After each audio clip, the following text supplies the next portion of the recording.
the news tonight. Security tightens ahead of All Progressives Congress APC mega rally in Ekiti State. In business, Nigerian Communications Commission (NCC) begins official transfer of Visaphone shares to MTN Nigeria. And on the foreign scene, the United Nations warns Israel of escalated violence in Gaza Strip. Hello and welcome to Superscreen Flagship News, broadcasting to you live from the city of Lagos, State, Nigeria. I am Olamide Onka. Many thanks for joining us. Reports say security agents have taken tactical positions around the Oluyemi Kayode Stadium and all the strategic areas in Ekiti State ahead of the mega rally of the All Progressives Congress (APC). Vice President Yemi Oshibajo and other APC stalwarts are being expected at the rally, meant to galvanize support for the APC flagship bearer in the July 14 governorship election, Kayode Fayemi. The State Police Commissioner, Ahmed Bello, said the large number of officers and men deployed is necessary to prevent any security breach. Personnel of various security agencies, including the Nigeria Police, the Security and Civil Defense Corps, as well as the FRSC, were cited at the different locations. Director of Media and Publicity of Kayode Fayemi Campaign Council, Wale Olujobi, also expressed satisfaction with the security arrangements being put in place ahead of the mega rally. President Muhammadu Buhari says he will never sit to discuss with the aggrieved members of the defunct New People's Democratic Party and PDP that joined forces to form the ruling All Progressives Congress (APC). A top government official disclosed this to journalists on the condition of anonymity. The source said President Buhari has conveyed his position on the matter to state governors elected on the platform of the APC during a meeting he had with them recently. The president was said to have insisted that state governors and the national leaders of the party should be able to resolve such issues. Reports say some hardline governors had asked the president to ignore the MPDP members, while the majority felt the party and the vice president should continue to talk to them. Now, there are strong indications that candidates contesting 43 positions in the National Working Committee of the APC are panicking ahead of Saturday's convention. Report says the source of their fear is the alleged existence of a list of candidates called the Unity List, which is said to enjoy the support of the APC leaders, especially the governors.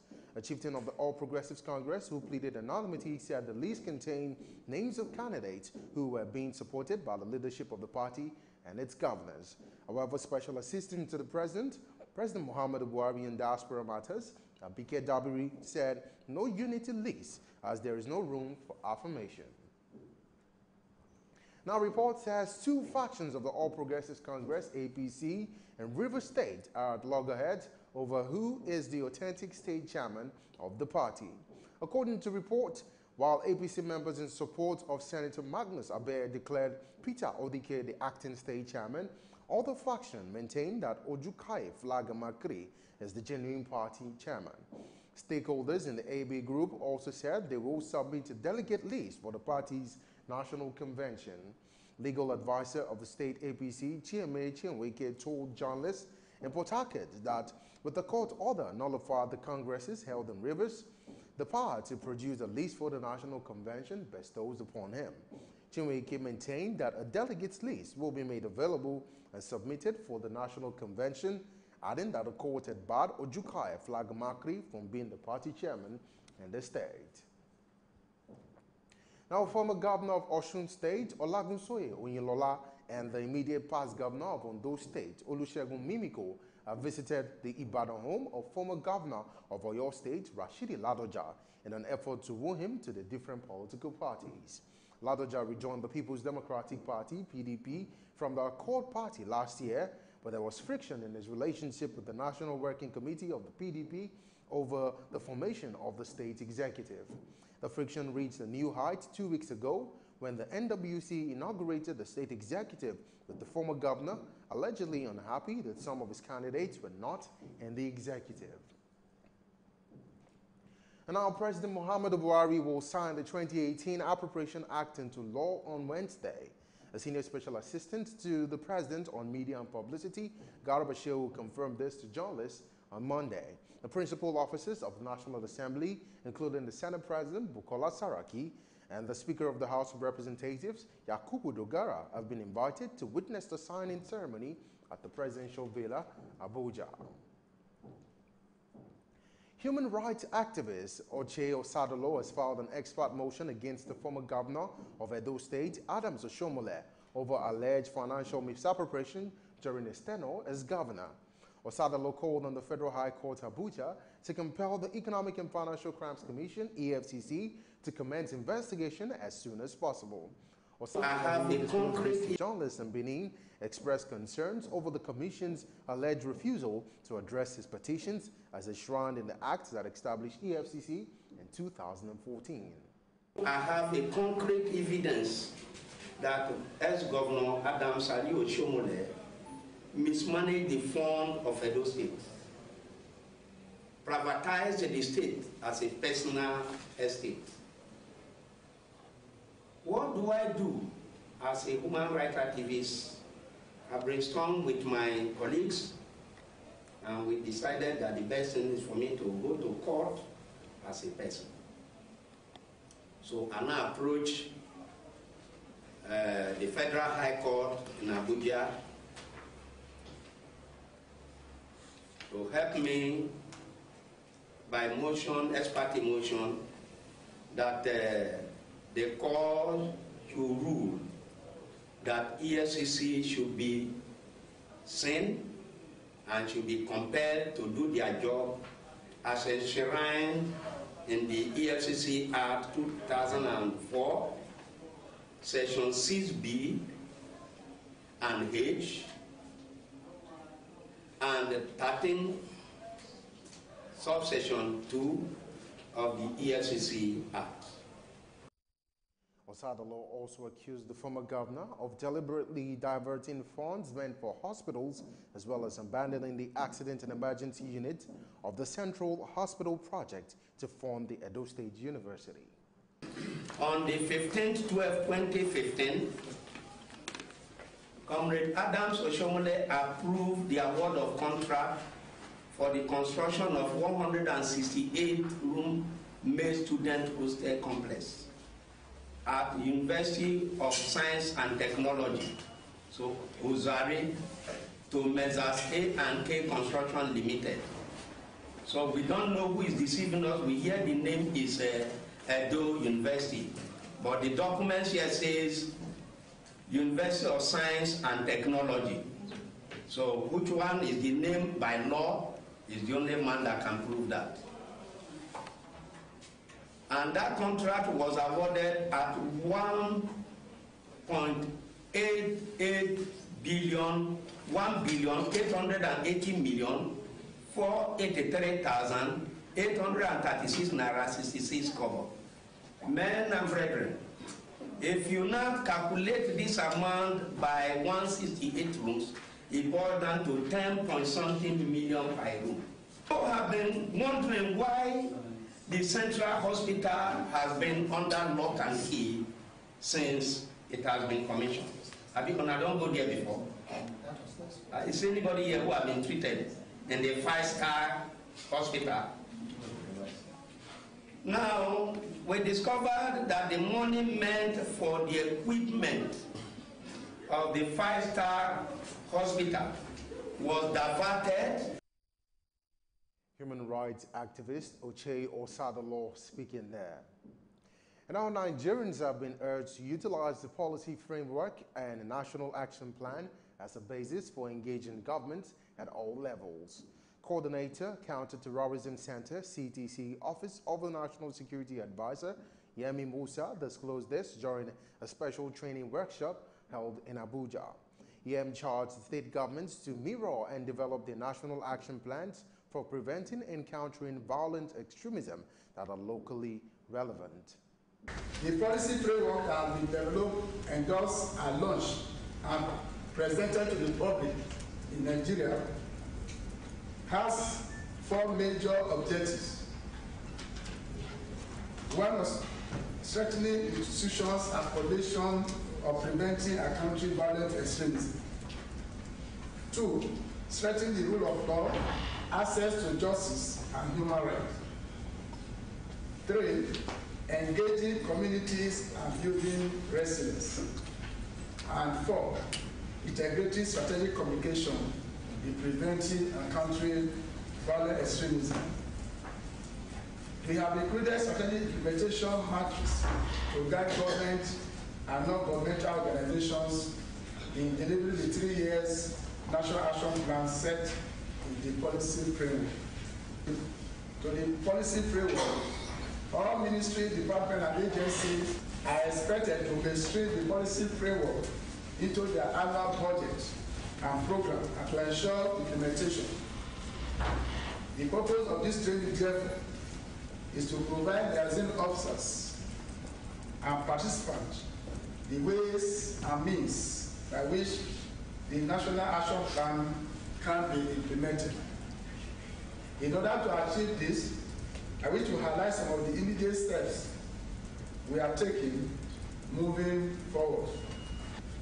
We are expecting that civil society organizations will engage every stakeholders of government in articulating their project activities before seeking donor support to drive it. We also expect that donor partners will liaise with the Office of National Security Advisor by way of vetting any program of activities in order to align such activities and programs with government policies and action plans. More importantly, the policy is for all Nigerians. We ensure it is rendered in a simple and accessible manner to guide government personnel, non-governmental organizations, and indeed all Nigerians in developing community-based initiatives. The objective is to cascade down to families and communities to build resilience, prevent and counter all forms of violent extremism.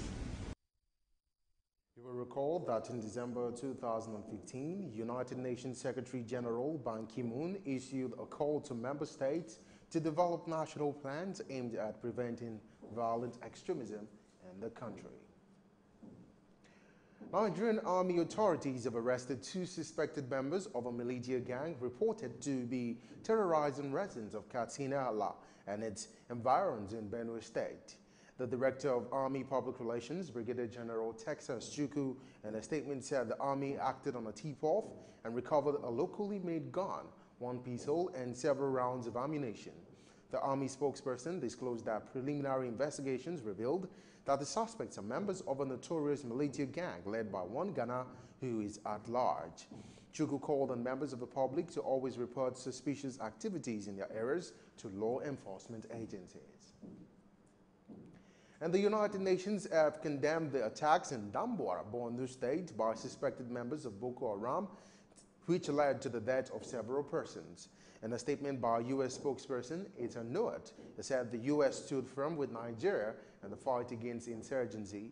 According to reports, no fewer than 32 persons were killed, while 84 others were injured when 6 suicide bombers detonated improvised explosive devices in Damboa local government area of Borno State. Nutt said the U.S. have extended their deepest condolences to the families and friends of the victims who were injured and killed in the attacks. And coming up on the Superscreen flagship news tonight, the Nigerian Communications Commission, NCC, begins official transfer of Visaphone shares to MTN Nigeria Limited. These and many other stories coming to you on the business scene after the break. Stay with us.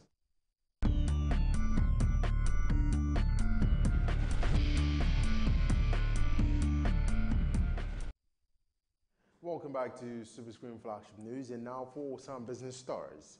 The Nigerian Communications Commission, NCC, has begun the process for the transfer of the license of Visaphone Communications Limited to digital mobile operator MTN Nigeria Limited.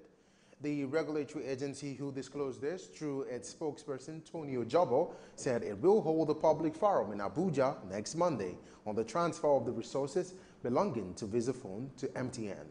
Ojobo also said a decision is yet to be taken on the transfer of the license from Visaphone to MTN after the acquisition of Visaphone shareholding by the latter. And stakeholders in the Nigerian maritime sector have suggested that instead of concentrating on the Apapa port as the base for discharging cargoes, the cargoes should be moved in barges to other locations to avoid congestion at the port and the attendant costs being borne by operators. These stakeholders disclosed this in an annual lecture and awards held in Lagos State. However, the Director General, Nigerian Chamber of Commerce and Shipping, Obiageli Obi, said it is mandatory to discharge cargoes at the Lagos port, adding that they could be conveyed in barges to various locations instead. Still talking business, the senator representing Kaduna Central, Shehu Sani, at the National Assembly faulted the federal government's decision to shut down the Nigerian borders. The Minister of Agriculture and Rural Development, Audu Ogbe, said land border between Nigeria and a neighboring country will be shut in a few days to avoid smuggling of foreign rice into the country. Ogbe disclosed this to journalists in Abuja while addressing some youths in the presence. The minister, who did not mention the particular country and border, said the shutting the border has become necessary to encourage local production and sustain the economy of the country. In a tweet, the lawmaker wrote it's wrong to shut down the land borders to avoid smuggling of rice. And now the federal government subsidy on fuel has risen to $2.4 billion in the daily month of March from 774 Naira in March 2018. Now, report says this rise in subsidy payment is as a result of the high price of crude oil in the international market. According to a report released by the Petroleum Products Pricing Regulatory Agency, PPRA, without the government subsidy, the price of petrol could have been as high as 205 Naira per litre in the domestic market. The PPRA report disclosed during the week on the reference between May 11th and May 16th, and the oil prices continued to soar, adding that the average price for Brent dated is $77.92 per barrel. Still ahead tonight, the United Nations warns Israel of escalated violence in the Gaza Strip. That's on the foreign scene. These and many more stories after the break. Stay with us. Before they come, they're supposed to, give us some